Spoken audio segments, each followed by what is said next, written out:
जवेरिया झुंझलाकर चंद कदम आगे बढ़ी। झूठ। आप कर सकते हैं। आप कोई आम इंसान और सिर्फ फिल्म स्टार नहीं हैं। इतना तो मैं अच्छी तरह समझ चुकी हूँ। आपका मकसद पूरा हो चुका है। अब मेरी जान छोड़ दें। दुरान के सर पर खड़ी वो अपनी तरफ से उस पर गुस्से में ताबड़तोड़ तंज के तीर बरसा रही थी, जबकि वो मेज़ पर पड़े इंटरकॉम को कान से लगाए पुरसुकून बैठा था। उसके लिए मिशन का सबसे तकलीफदेह वक्त जवेरिया के यहाँ पहुँचने से पहले तक का था। वसवसे दिल को घेर लेते थे कि अगर शॉन ने उसे होटल नहीं भेजा तो क्या होगा, अगर उससे वहीं कुछ हो गया तो वो क्या करेगा। लेकिन अब वो पुरसुकून था। डिनर भेजने कमरे में। मधुआसल लहजे में इंटरकॉम उठाए दुरान ने दूसरी तरफ हुक्म सादे किया और फिर रिसीवर रखने के बाद चेहरा ऊपर उठाए जवेरिया की तरफ देखा। मुझे कुछ नहीं खाना। मत खाना, मुझे तो खाना है। उस दिन से भूखा हूँ। कंधे उचकाकर कहा और एक तरफ पड़े बैग को उठाकर जवेरिया की तरफ बढ़ा। चलो फ्रेश हो जाओ, इसमें तुम्हारा ड्रेस है। दुरान उसकी तरफ बैग बढ़ाए हुए था, जिसको थामने की बजाय वो सिर्फ घूर रही थी। दुरान ने बैग को वापस बेड पर रखा, खोला और बैग में से तयशुदा कपड़े बाहर निकाले। ये उसी की नीली फ्रॉक थी, मतलब वो उसके कपड़े भी लेकर आया था। बैग से गहरी नीली फ्रॉक और सूख शॉल निकालकर जवेरिया की तरफ बढ़ाए। वो संजीदगी से उसकी तरफ देख रहा था। इन झिलमिल सितारों की तंग और अजीब मैक्सी में तो वो वाकई ही उलझन महसूस कर रही थी। तुरान उसी तरह कपड़े उसकी तरफ बढ़ाए मुंतज़िर बैठा था, जबकि उससे नाक फुलाकर गुस्से से कपड़े तुरान से झपटे और कमरे में मौजूद ड्रेसिंग रूम की तरफ कदम बढ़ा दिए, जबकि वो उसके इस अंदाज पर बेसाख्ता उमड़ डालने वाली मुस्कुराहट को लबों पर गहरा किए उसकी पुष्ट को घूर रहा था। कपड़े तब्दील करने और चेहरे को धोकर मेकअप से आज़ाद करने के बाद जब वो बाहर आई तो सोफे के आगे लगे मेज़ पर खाना सज चुका था, जिसकी अश्तहा अंगेज़ खुशबू ने एक सेकंड में ही उसके नाक के नथनों से सफ़र करते हुए भूख से पिचकती आंतड़ियों को पैगाम अरसाल किया, जिस पर भूख बढ़ गई। नीली फ्रॉक में शॉल को कंधों के गिर्द अच्छी तरह लपेटे कुछ देर पहले वाले गहरे मेकअप को धोकर शफाफ चेहरा निकाले वो मुजस्सिम खड़ी थी। मेकअप उतरते ही चेहरे पर जख्मों के जा बेजा सुर्ख निशान वासे होने लगे थे। दुरान ने उसकी तरफ देखा और फिर बेड से उठकर खाने की मेज़ की तरफ ऐसे कदम बढ़ाए जैसे उसी का इंतजार कर रहा था। जवेरिया ने बेनियाजी से चेहरे को फेरा और दुरान की मुखालिफ समेत ने बेड की तरफ कदम बढ़ा दिए। वह हैरत से रुका, पीछे मुड़कर उसकी तरफ देखा, जो खाने की मेज़ पर आने की बजाय बेड पर बैठ चुकी थी।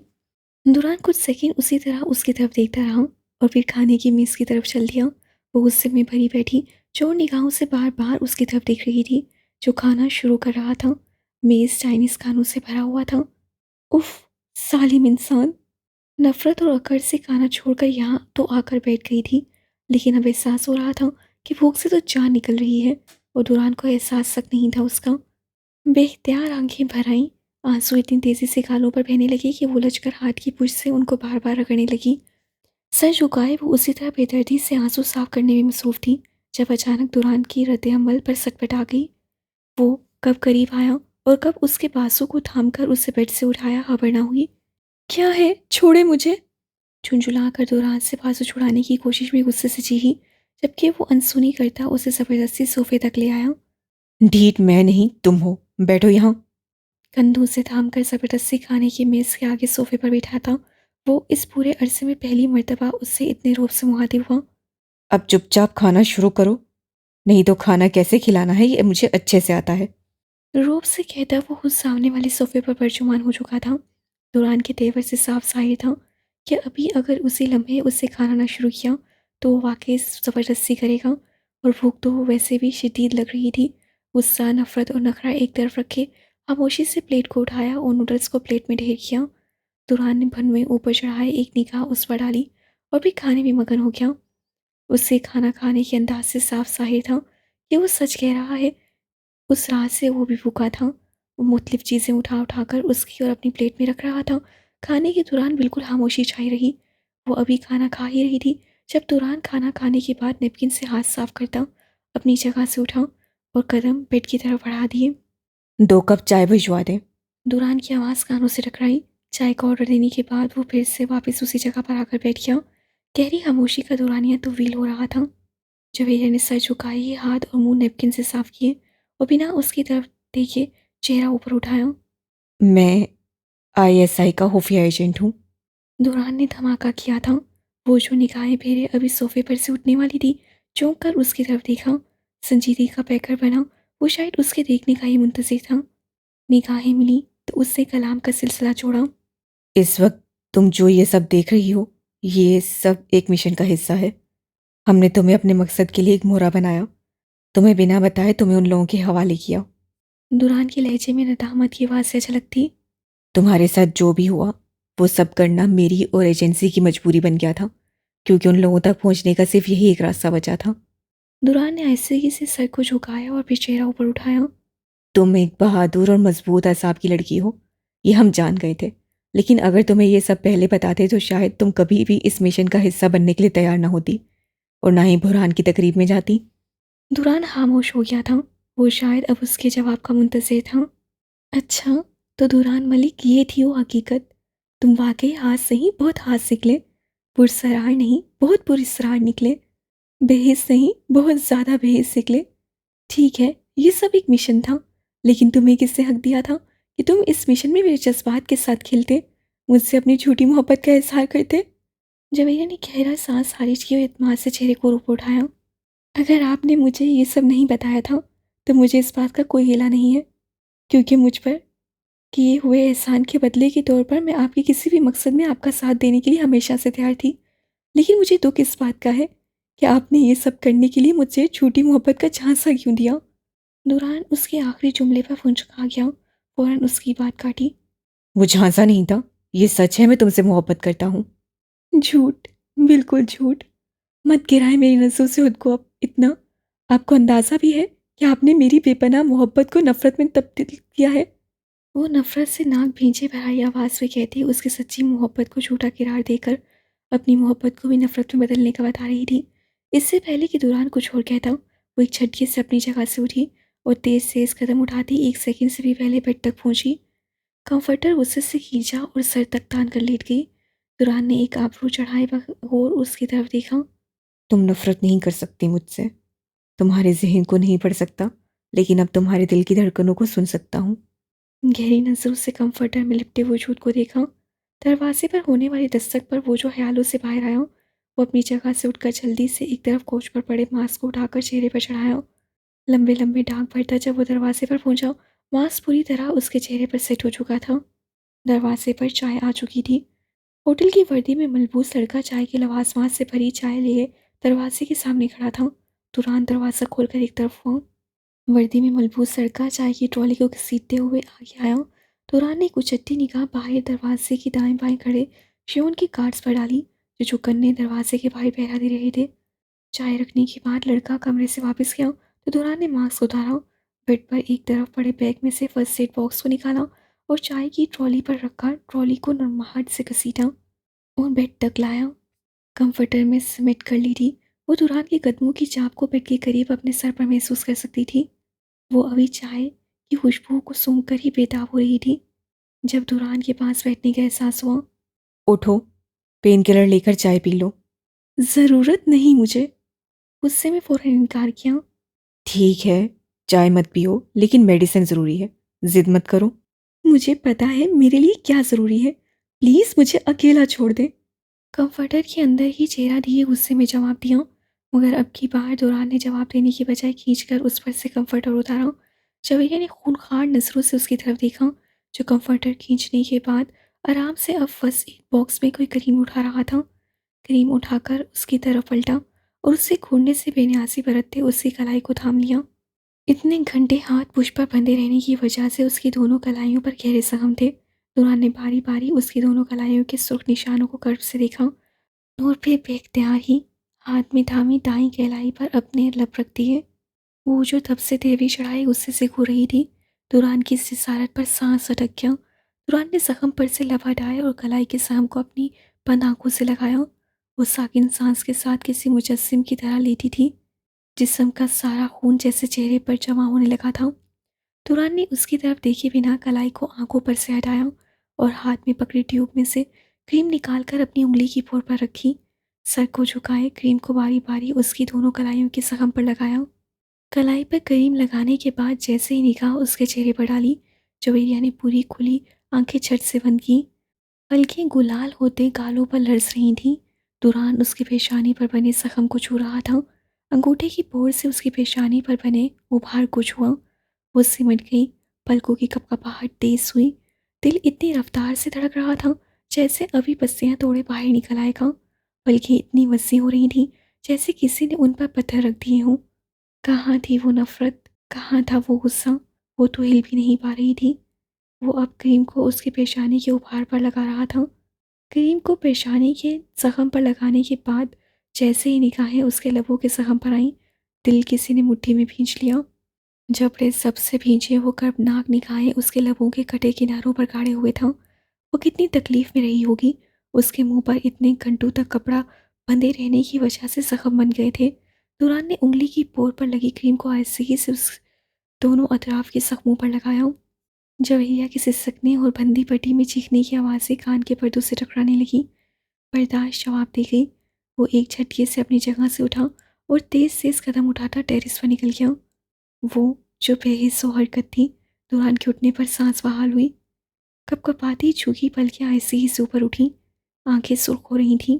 आंसुओं की मोटी तह सफ़ेद से सुर्ख होती पुतलियों पर चमक रही थी। दुरान का लम्स अभी तक कलाई पर मौजूद था। आहिस्ते से गर्दन फेर कर टेरिस की तरफ देखा। टेरिस का स्लाइड दरवाज़ा खुला था और सामने रेलिंग को थामे वो सर को आसमान की तरफ उठाए हुए था। क्या वो वाकई उससे मोहब्बत करता है?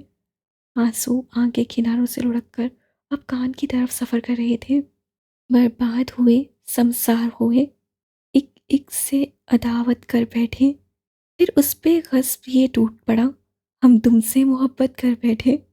उलझन सी रही, लालच सी उठी, जब फिसल की हिम्मत कर बैठे। कुछ छेड़ लिया उस गुल ने हमें, कुछ हम भी शरारत कर बैठे।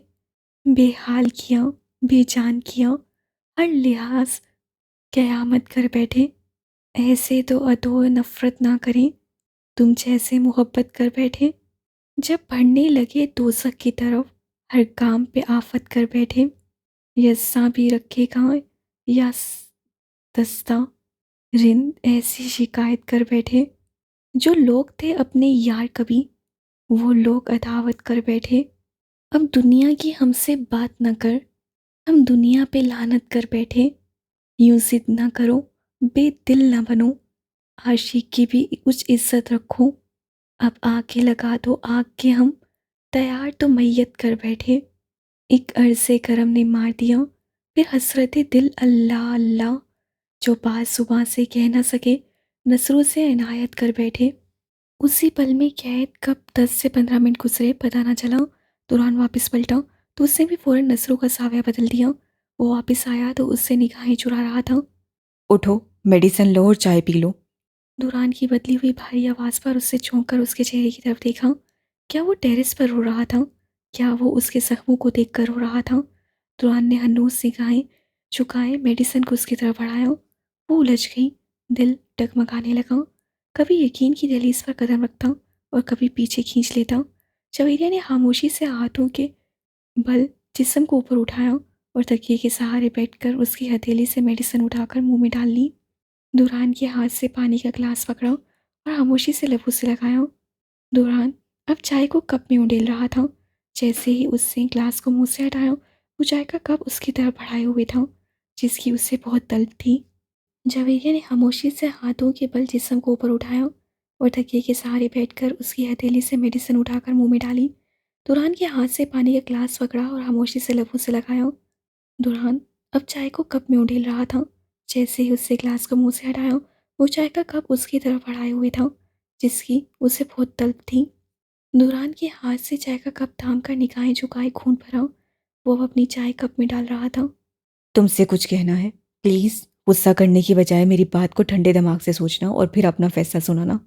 दुरान की बात पर उसने झुकी निगाहें उठाई और दुरान की तरफ हैरत से देखा। कुछ देर पहले वाला गुस्सा खत्म था, अब उलझन चेहरे पर रकम थी। बाहर श्योन के जो दो आदमी खड़े हैं, वो तुम्हारी निगरानी के लिए खड़े हैं। तुम चाहो तो अभी मैं उन दोनों का काम तमाम कर दूं और तुम्हें बाहिफाजत यहाँ से पाकिस्तान पहुँचा दूं।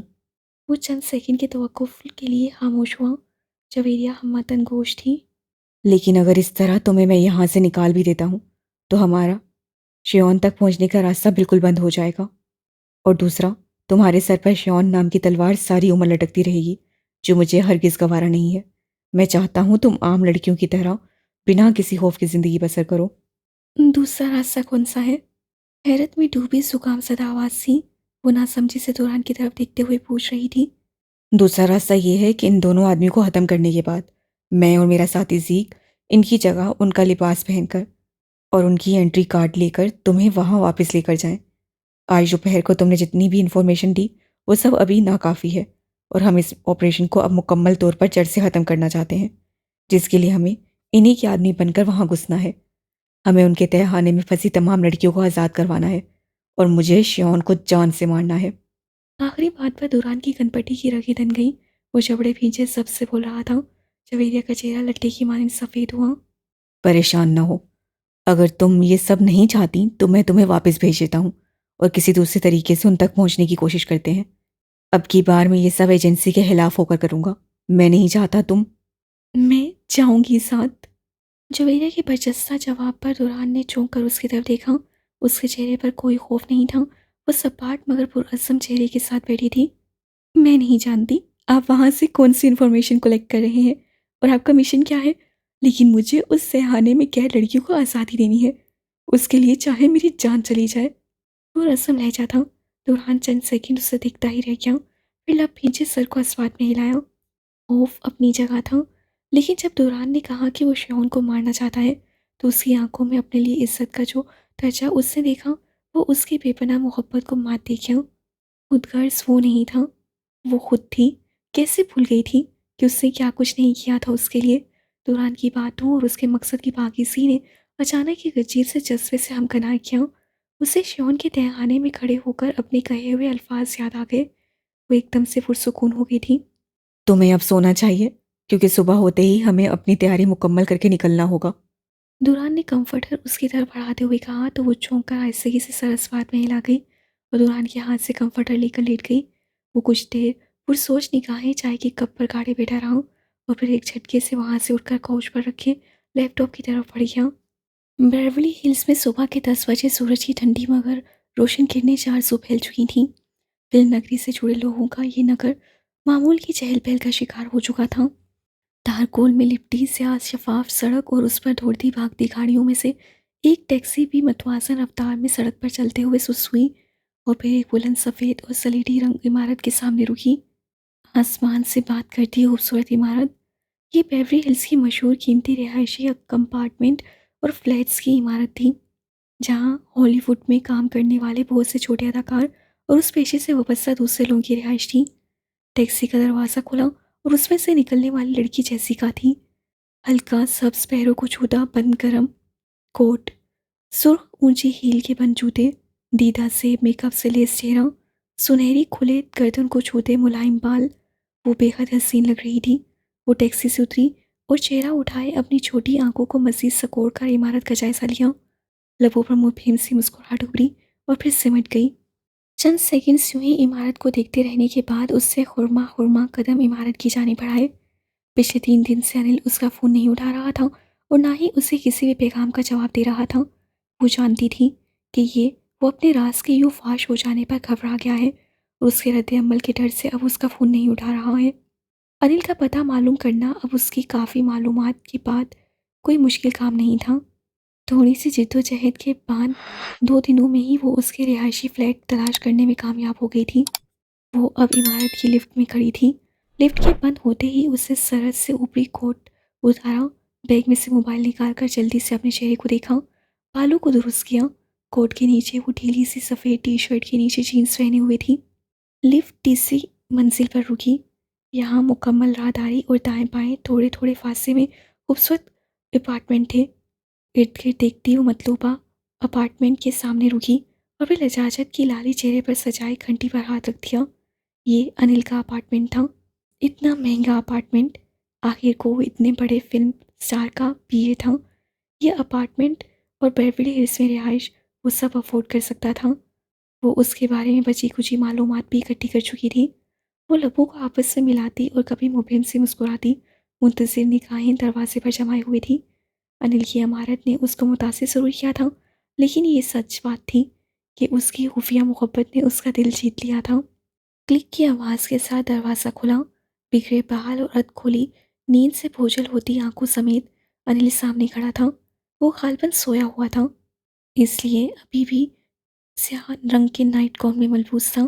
दरवाज़ा खोलकर जैसे ही उसकी निगाह सामने पड़ी, सारी सुस्ती भग से उड़ गई। मुंह और आंखें एक साथ वहाँ हुई। तुम तुम क्या समझते हो? खोज निकालना सिर्फ तुम्हारा काम ही ठहरा? वो शौक लहजे में कह देती रही। अनिल की हैरत अब परेशानी में बदल रही थी।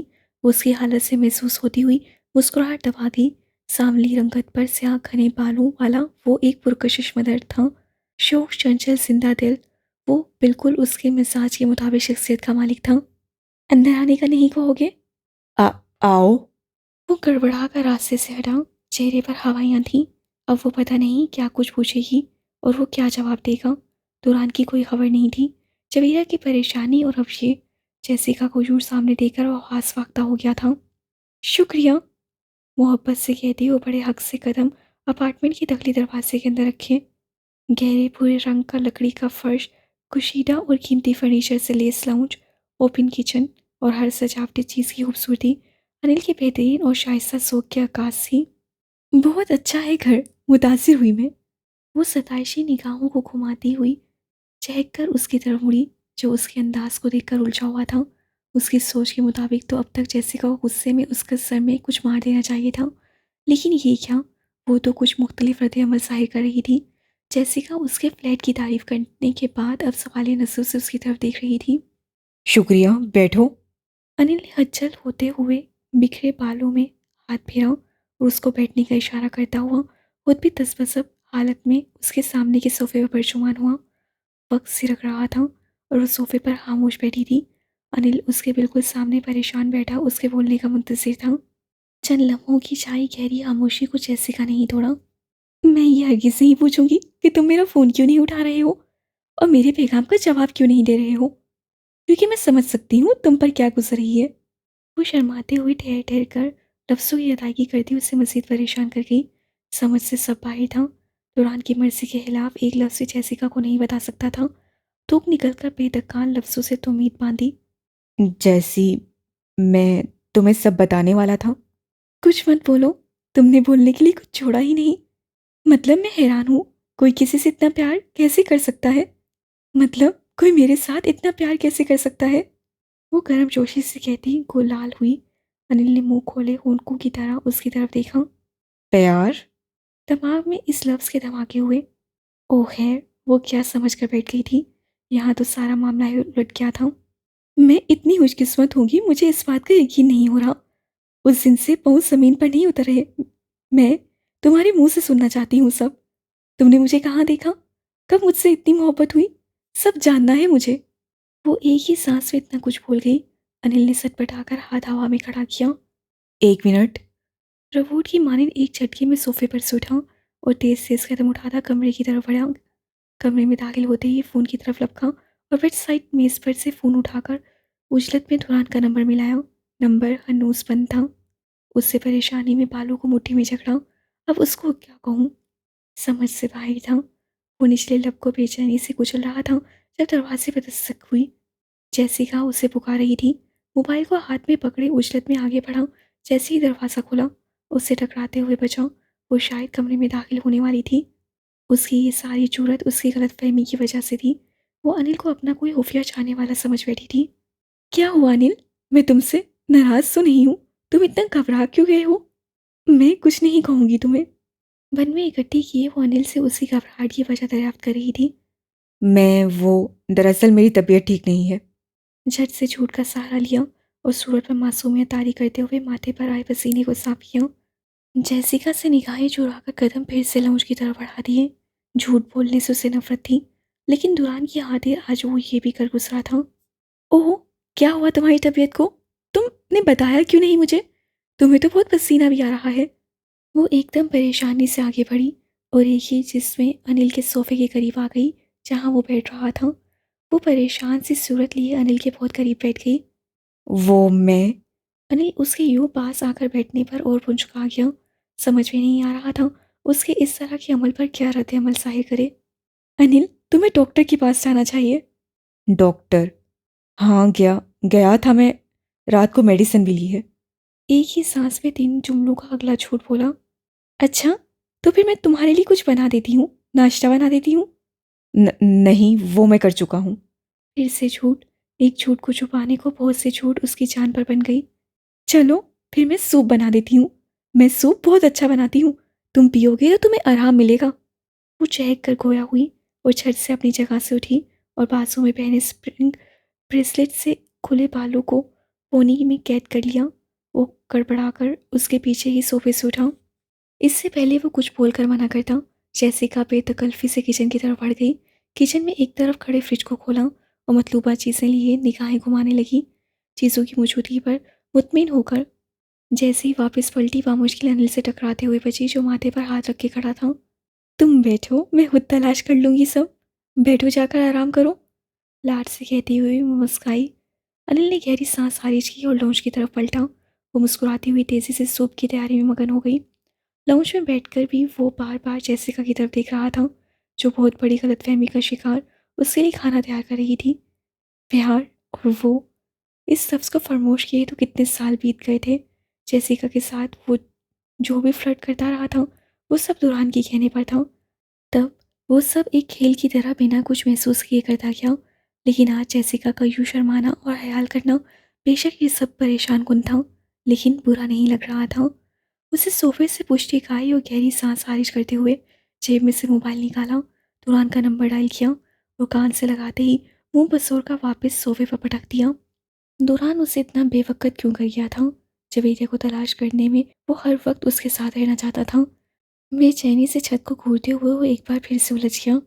होश तब आया जब मुस्कुराती जैसिका ट्रॉली सजाए उसके पास आ खड़ी हुई। ट्रॉली पर भाप उड़ाता सूप और जैसिका की अपनायत भरी मुस्कान। पल भर में ही वो उसकी मोहब्बत का जवाब मोहब्बत में देने का फैसला कर गया। अब जब तक दुरान की वापसी नहीं होती, उसे इसी रवैये के साथ काम चलाना था।